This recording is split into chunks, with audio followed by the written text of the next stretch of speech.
జోగేశ్వరరావు గారు ఎమ్మెల్యే గారు, అదేవిధంగా లీలాకృష్ణ గారు కూడా ప్రెస్ మీట్ పెట్టి మాట్లాడుతూ నేనేదో ప్రజలను తప్పుదారి పట్టిస్తున్నట్టు ఇంకా చాలా మాట్లాడాడు అని చెప్తాను మాట్లాడుతున్నారు. అయితే అంత ఊగిపోతూ మాట్లాడవలసినటువంటి అవసరం కానీ, లేకపోతే అంత వ్యక్తిగతమైనటువంటి పదాలు కూడా మాట్లాడేటువంటి అవసరం ఏమొచ్చింది? నేను చెప్పినటువంటి మొన్న మీ అందరికీ చెప్పినటువంటి ప్రెస్ మీట్లో నేను చెప్పినటువంటి విషయాల్లో అమలాపురం పార్లమెంట్లో ఉన్నటువంటి మనం రెవెన్యూ పరమైనటువంటి విషయాలు, పరిపాలనా పరమైనటువంటి విషయాలు రాజమండ్రి వెళ్ళి పార్లమెంట్ అనేటువంటిది అమలాపురంలోనే ఉంటుంది అనేటువంటి దాని మీదే చెప్పాను. కానీ ఇంకొక విషయాలు ఏమన్నా నేను జోగేశ్వరరావు గురించి కానీ, అతని గురించి కానీ, ఇతని గురించి కానీ ఏమన్నా మాట్లాడినటువంటి సందర్భాలు అయితే ఏమైనా ఉన్నాయా? సరే, లీలాకృష్ణ గారు అంటే ఆయన చాలా పెద్ద ఆయన గురించి మాట్లాడేటువంటి స్థాయి మంది కాదనుకో, మాట్లాడే రోజు వస్తుంది అప్పుడు మాట్లాడతాను అంతేగాని. అయితే ఈరోజు జోగేశ్వరరావు అంత ఊగిపోయి మాట్లాడేసి అంత వీరంగం చేసేవలసినటువంటి అవసరం ఏమొచ్చింది? అప్పుడు ఉండేటువంటి ఆ ప్రభుత్వంలో తీసుకున్నటువంటి పరిపాలనాపరమైనటువంటి నిర్ణయాలు ఆ ప్రభుత్వం తీసుకుంది. ఈ ప్రభుత్వం మారిన తర్వాత ఇప్పుడు తీసుకునేటువంటి నిర్ణయాలు ఈ ప్రభుత్వం తీసుకుంది. దాంట్లో మెండపేట నియోజకవర్గ ప్రజలకే తెలియపరచాలనేటువంటి ఉద్దేశంలోని ప్రెస్ మీట్ పెట్టాననేటువంటిది కూడా నేను చెప్పడం జరిగింది 1-2 సార్లు. ఇది అమలాపురం పార్లమెంటు పరిధిలో ఉన్నటువంటి మన పరిపాలనా విధానం ఏదైతే ఉందో అది రాజమండ్రికి వచ్చింది. రెవెన్యూ పరమైనటువంటి పరిపాలన విధానం అంతా రాజమండ్రికి వెళ్ళింది. పార్లమెంట్ అనేటువంటిది అక్కడే ఉంది. అది కేంద్ర ప్రభుత్వ పరిధిలో ఉన్నది కానీ రాష్ట్ర ప్రభుత్వ పరిధిలో లేదనేటువంటిది మాత్రమే చెప్పాను. కానీ అంతకు మించినటువంటి విషయాలు లేకపోతే వీళ్ళ గురించి నేను మాట్లాడినటువంటి సందర్భం ఏం లేదు. కానీ జోగేశ్వరరావు అంత ఊగిపోతూ మాట్లాడవలసినటువంటి అవసరం ఏమొచ్చింది? ఫస్ట్. రెండోది, జోగేశ్వరరావు ఒక్కటి చెప్తున్నాను, వ్యక్తిగతమైనటువంటి విషయాలు మాట్లాడవలసి వస్తే నీ జీవితం అంతా కడిగేవలసినటువంటి పరిస్థితి వస్తుంది. దానికి ఇష్టమైతే రండి కూర్చుందాం. నువ్వు తలకాయ ఎక్కడ పెట్టుకుంటావో తెలీదు. కుక్కతో వంకరా, లేకపోతే పిచ్చి ఎక్కింది. పిచ్చి నీకు ఎక్కింది, నీకు పిచ్చి ఎక్కింది కాబట్టే నువ్వు ఆ రకంగానే నీకు నేను మాట్లాడింది ఏంటి, మీరు మాట్లాడేది ఏంటి? పిచ్చి కుక్కను తరినట్టు తరవాలనేటువంటి చెప్తున్నారు. పిచ్చి కుక్క అనేటువంటిది ఎగిరి కంఠం పట్టుకుందంటే చచ్చి ఊరుకుంటాం. ఎంతవరకు మాట్లాడాలో, ఏది మాట్లాడాలో అది మాట్లాడండి. వ్యక్తిగతమైనటువంటి విషయాల గురించి మాట్లాడాలనుకుంటే మాట్లాడుకుందాం రండి. నేను మాట్లాడినటువంటి విషయాలు మళ్ళీ ఒకసారి తిరిగేసుకుని నేను మాట్లాడింది మీరు మాట్లాడింది రెండో దక్కును పెట్టుకుని చూసుకుంటే పిచ్చి కుక్క ఎవరికి కట్టిందో, పిచ్చి మాటలు ఎవరు మాట్లాడుతున్నారో అనేటువంటి మీకు తెలుస్తాయి. జనాల మధ్యన కాదు, నేను మాట్లాడింది మీరు మాట్లాడింది ఒకసారి దగ్గర పెట్టుకుని చూసుకుని చదువుకోండి.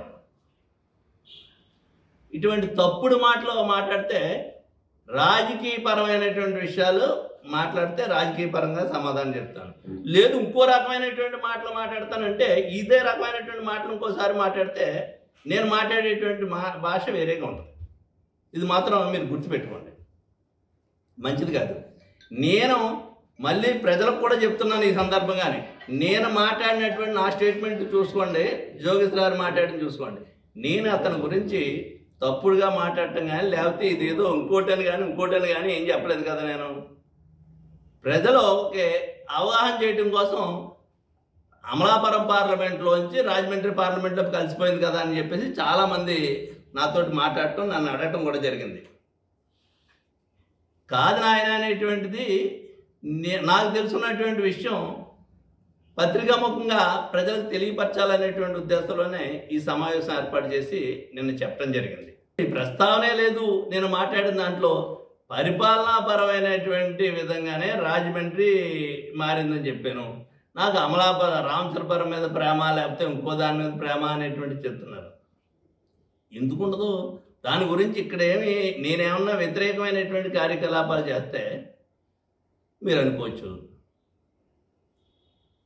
నేను ఇక్కడికి వచ్చిన తర్వాత ఈ నియోజకవర్గంలో గత ప్రభుత్వంలో జగన్మోహన్ రెడ్డి అధికారంలో ఉండగా ఏం చేసాం ఏంటి అనేటువంటిది చూశారు ప్రజలందరూ. సరే, గెలుపోవటంలో అనేటువంటి ప్రజలు తీసుకునేటువంటి నిర్ణయాల మీద ఆధారపడి ఉంటాయి. ఇటువంటి తప్పుడు ప్రచారాలు, తప్పుడు ప్రసంగాలు, మీరిద్దరూ కలిసి చేస్తున్నటువంటి విధానాలు ఏంటిది? ఆయన ఏదో మాట్లాడతాడు అనుకోండి, ఆయనకి సమాధానం మేము చెప్పలేం. వీళ్ళిద్దరూ మాట్లాడుకుని, వీళ్ళిద్దరూ అనుకుని, అంటే ఇంకొకరు ఎవడో ఇక్కడ ఉండకూడదు, మేము మాత్రమే ఉండాలనేటువంటి ఆలోచనతో చేస్తున్నటువంటి ఒక ప్రయత్నం ఇక్కడ మీరు. అసలు ఎందుకు అంత ఊగిపోతూ మాట్లాడవలసినటువంటి అవసరం ఏమొచ్చింది? నేను మళ్ళీ ఇంకొకసారి 1, 2 సార్లు 3 సార్లు చెప్తున్నాను. నేను మాట్లాడింది ఒకసారి పక్కన పెట్టుకుని ఆయనకి చెప్తున్నాను, ప్రజలకి చెప్తున్నాను. నేను మాట్లాడినటువంటిది పక్కన పెట్టుకుని ఆయన ఏం మాట్లాడాడు అనేటువంటిది చూడండి. ఎవరికి పిచ్చి కుక్క కలిసింది అనేటువంటిది దాంట్లోనే అర్థమవుతుంది.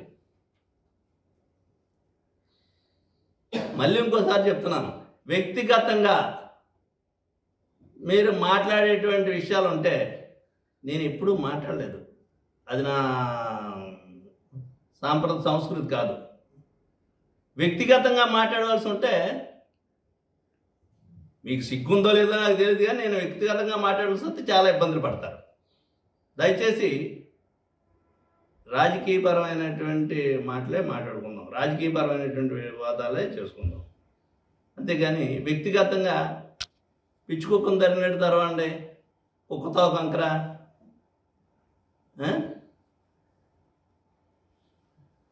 నేను నీకంటే ఎక్కువ మాట్లాడగలను. ఎవరు మాట్లాడుకుందాం అంటే చెప్పండి, మాట్లాడతాను. దయచేసి ఇంకోసారి అటువంటి విధానాలు మాట్లాడారంటే మాత్రం దాన్ని చెప్పవలసిన రీతిలో సమాధానం చెప్పాల్సినటువంటి పరిస్థితి ఉంటుంది. నేను మరొకసారి చెప్తున్నాను, నిన్న జరిగినటువంటి ఏదైతే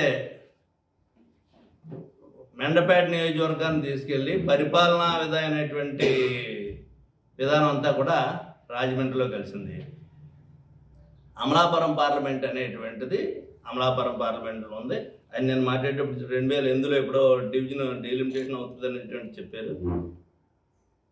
ఎప్పుడు అవ్వాలనేటువంటిది అది మన పరిధిలో ఉన్నటువంటి విషయం కూడా కాదు. అది కేంద్ర ప్రభుత్వం ఎలక్షన్ కమిషన్ తీసుకోవాల్సినటువంటి నిర్ణయం డీలిమిటేషన్ అనేటువంటిది. ఇది పరిపాలనా సౌలభ్యం కొరకు జరిగినటువంటి ఏర్పాట్లు. దాన్ని ఏమి తప్పుపట్టలేదే, దాన్ని స్వాగతిస్తున్నాం అనేటువంటిది మొన్న మున్సిపల్ ఆఫీసులో మున్సిపల్ మీటింగ్లో ఒకటి మాట్లాడారు, ఇక్కడ ఒకటి మాట్లాడారు. మున్సిపల్ మీటింగ్లో మాట్లాడిన దానికి ఇక్కడ మాట్లాడిన దానికి ఏంటి తేడా? మున్సిపల్ మీటింగ్లో మాట్లాడిన దానికి ఇక్కడ మాట్లాడిన దానికి ఏంటి తేడా? నేను ఇక్కడ ఏమన్నా ఆ జరిగినటువంటి ప్రక్రియలో జోగిశ్రావు తప్పు చేయడానికి కానీ ఇది ఇక్కడ ఏదో ఇబ్బంది జరిగిందని కానీ ఇంకోటి కానీ చెప్పానా? మీ సమక్షంలోనే కదా చెప్పాను. పరిపాలనా విధమైనటువంటి వికేంద్రీకరణ మాత్రం జరిగిందనేటువంటి చెప్పాను. అదేమి తప్పు కాదు. ఎక్కడ అమలాపురం వెళ్ళవలసినటువంటి కలెక్టరేట్ ఇప్పుడు మెండపేటలో వచ్చింది, రాజమండ్రి వచ్చింది. రాజమండ్రి తోటి పూర్వం నుంచి ఇక్కడ ఉన్నటువంటి వాళ్ళకి వెళ్తాం కానీ రావటం కానీ ఇవన్నీ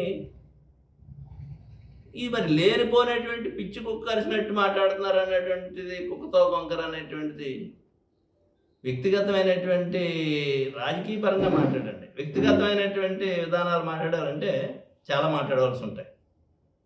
దయచేసి ప్రజలను తప్పుదారి పెట్టించేటువంటి నా దగ్గరికి వచ్చి చాలామంది రాజమండ్రిలో కలిసిపోయిందంట కదా మన పార్లమెంట్, రాజమండ్రిలో కలిసిపోయిందంట కదా మన పార్లమెంట్ అని చాలామంది అడిగితే ఆ సందర్భంగా ప్రెస్ మీట్ పెట్టి అందరికీ తెలియపరిచేటువంటి విధంగా ఇది పరిపాలనా సౌలభ్యం కొరకు జరిగినటువంటిది కానీ పార్లమెంట్ మాత్రం ఏం కలవలేదు అనేటువంటిది చెప్పడం జరిగింది. మరొకసారి చెప్తున్నాను నేను.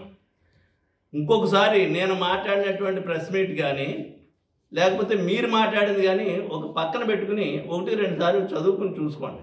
ఎవరికి పిచ్చి పెట్టింది, ఎవరికి పిచ్చి పెట్టి మాట్లాడుతున్నారు అనేటువంటిది దాంట్లోనే అర్థమవుతుంది. Local to global news at your fingertips. మీ చేతిలో ఒక ఆయుధం. డౌన్లోడ్ రా TV app. Media legend Ravi Prakash is back.